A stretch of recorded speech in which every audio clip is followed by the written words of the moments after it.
So basically, I had this old clock on my TV at home, and I would come home from work every day and I'd look at the clock, and it was 11 minutes past 11. And I thought, oh, it stopped. So I'd look, and it was a battery-operated clock. So the battery would actually be out on the top of the TV, and I'd go, damn, my son's been at it again. So I'd grab the battery, put it in. Next day I'd come home, again, it was 11:11. I'd walk, and so you thought it was like broken? Yeah. No, actually, I thought my son was playing games, and he'd been taking the battery out of the clock. Okay. So I called him in. I said, "What are you doing?" He said, "What do you mean?" I said, "Why do you keep taking that?" He said, "I haven't touched it." And I went, "Oh, okay." So I put it back in. That's different, yeah. So the next morning after that, I was in my room meditating. I used to meditate every morning before I went to work. And my grandfather, who was in a nursing home back then, I was meditating, and I saw him in my mind's eye sitting in a wheelchair. And I just felt, oh, it's time for him to go. And I said, look, it's all right. You know, if it's time for you to go, we'll be all right. And that was it. And I got up, I went to work, didn't think anything of it. And I got to work, and it was morning tea, and I'm sitting with my feet up, you know, having a coffee at my sister's shop that I used to work in. And I saw this white haze went right past me, and it scared me, and I kind of moved back. And at that moment, the phone rang at the same time, and I looked at the clock, and it was 11:11. And I picked up the phone. It was my father to say that your grandfather's just passed. Wow. Cool. So this was my journey with how 11:11 came into my world. Well, that kind of like is a bit of a signpost, kind of. Yes, and that's how I see it, as a signpost. Probably 2 years, I would have to say about 2 years before the big 9/11, that was coming into my life a lot, 11:11, and people would ring me and say, what's this with 11:11? What's going on? And I felt that there was something, it was something major was building. So I find for 11:11 personally, it's an indication that I'm either on track or something big is coming. It's a change. Something is moving in the atmosphere, so it's like a guidance system for me. Awesome. Now, John, have you seen it in your life? Yeah, well, it's pretty common, but it's so much so that it's not something big in the sense. I was in Japan in August, and I went to a seminar there, and they just put me in group 11, and I thought it was normal. John is actually a life past 11, and the way I discovered John, we went to an Australian Bushflower Essences Numerology workshop. Okay. And I'm a little bit strange, so I sat in the front row because I'm a bit blind, actually, like short-sighted. No, you're not, Sarah. So everyone did. Thank you. Yeah, she just wears the glasses just to look good. It's an Asian thing. It's just 11s that like center of attention. I just like to look intelligent. So basically, we all did our numerology, and then all the 11s in the class were sitting in the one row. Was it about 6 or 7 or 8? All in the one row, and they all just kind of went in the front row, all together. And then I was sitting in the front going, haha, I'm ahead of you guys. I knew that a year ago. Hey. No, I wasn't doing that. But it was so awesome, and we took a photo all together, and that's how I met John. Well, that's almost creepy. It's like quite how common. that like circumstance can happen. It's quite common that someone who has particularly strong 11, 22, 33 numerology would see 11:11 earlier or more intensely, and is in my understanding that's a agreement in this lifetime to do actually double the work in certain areas. So it is important to know it, because otherwise you actually compare yourself unfairly with others. And you just judge yourself. You go, why am I so unstable? Why am I so flaky? Why do I jump from career to career? Because you're trying to do twice as much in one lifetime. Mm-hmm. So my suspicion is actually people with those numbers do see 11:11 more. They often see it at the beginning of a 9-year cycle. Mm-hmm. They see it when they're desperate. It's often just the light and love trying to get through. But anyway, so John was saying that he does see it a lot, and that makes sense, really. Wow, that's that. I haven't had that experience where I've sat in a whole row of in a thing, and I look over and there's all people with beards. It happened at the Beards concert. I've done Beards that once. concert. It was a that Beards did concert, happen. but I don't know if that's appropriately, because everyone had beards. Even the women Even wear the beards. ladies would put their hair in front of their mouths. The babies had beards. I have a beard thing. Sorry guys, we'll get onto that into a whole nother show. So with 11:11, how does it fit in with the life path? Is it something that, will 10 people who have a 10 number, will they see 10 10s? Is it their signpost? It does happen a lot. Or 9 9s? Did we hear from Tracey regarding her 11:11 debut? I just can't quite remember. I did start off by saying, that the 1111 has been with me about 10 years ago. I can't exactly remember when, but yes, there was definitely a time that I was seeing it often, and it did actually start to spook me out just a little bit. I'm thinking, oh, this is kind of strange. Now it's definitely just a bit of a signpost, and it's not until you sometimes look back on your day and think, oh, look at that, I did that at this particular time, I did it at 11:11, or I'm looking at a date and it's the 11th of November, or whatever it is. And now with more of a numerology focus, I like finding out what other people's life paths are, and definitely one of my closest friends is a 2911. I'm a 3811, so we still have different personalities. We still have different strengths. We'll go into that we as well will. when we start talking about life paths. And yes, you attract people with the same numbers. So Kris is a 1, and in our last house we lived with 2 other 1s. So it was 3 1s and an 11. It was just...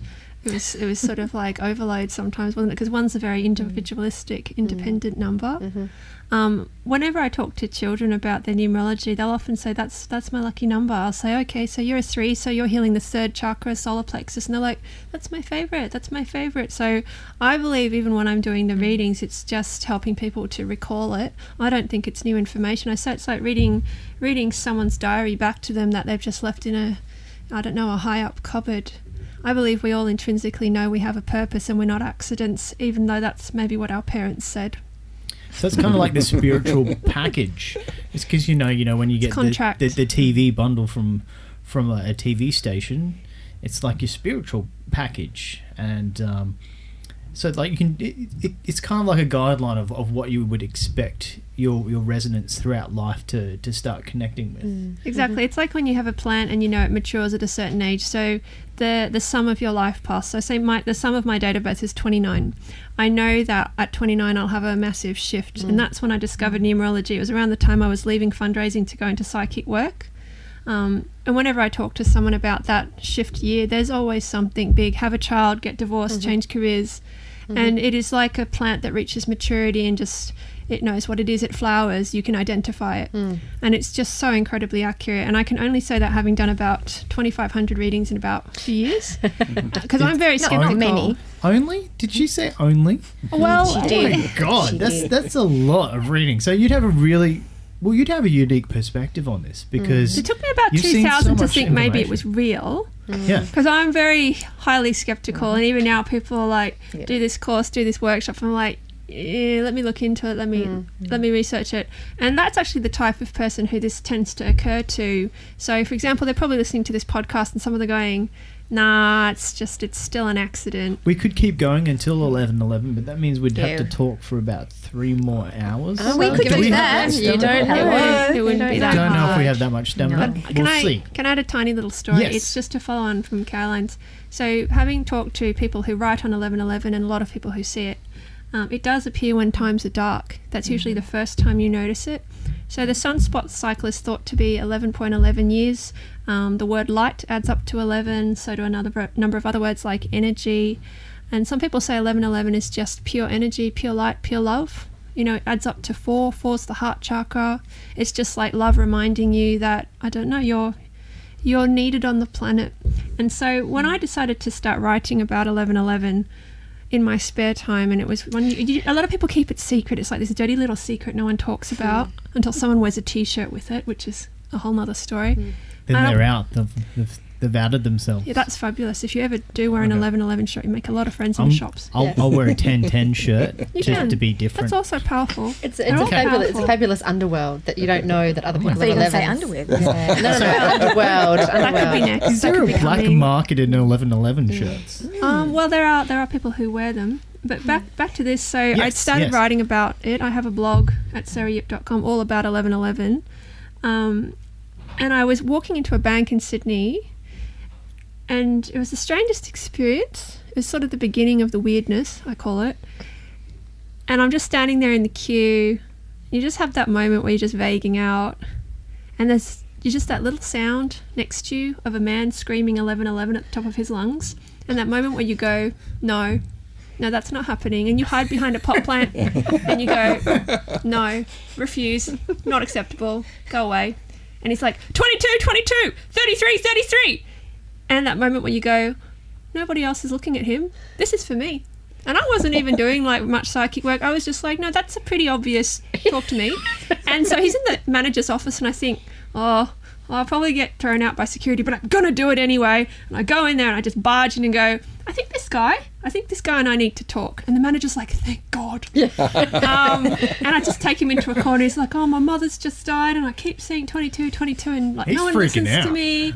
And I'd only just gotten into it and I thought, my God, this is massive. And I took that as a huge sign, and I just wanted to correlate that. Yeah, a lot of people see it after a passing. I started seeing it after an enormous heartbreak. Like it was a really dark time. But once you see it, it is just like a little project, and you go, I wonder what this is. And it just leads you back into this space of openness and meeting people. Like, did you notice the similarity here? As soon as you talk about it, you meet amazing people, soulmates, twin flames, soul tribes. And that's the power of it. And the power of it is when you talk about it, it's not necessarily the nerdy numbers stuff. Yeah. I like the image of the 1111 standing together. It's four ones standing next to each other. There's very much a group feel to it. And yeah, I'd always feel a bit of a kin with other 11s, even though we're different life paths. But yeah. I'd like to, for me, 1111 is more a frequency. I call it like a vibration. Well, the funny thing is, like, I can actually back this up with some scientific information. They've just studied some various stuff called torsion physics. Yeah. And torsion it's based upon the principles of almost sacred geometry, all this kind of stuff. It's based on, you know what a torus is. Well, they found that when a torus rotates within itself, it creates an energy. And they found out that by doing all the numbers, it actually relates to 1111 through the number patterns that this sort of physics gives out. Definitely go into it, guys. If you haven't heard of torsion physics before, and everyone at home, check it out. It's some really interesting stuff. It's even backed up by a guy called Richard Hoagland.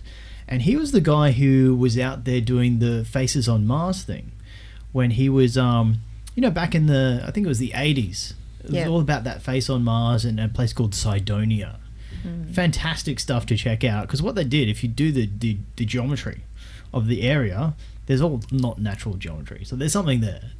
You can't, all scientists can't just disprove that there's real geometry. Like there's a 5-sided pyramid. It can't be natural. So what do you do?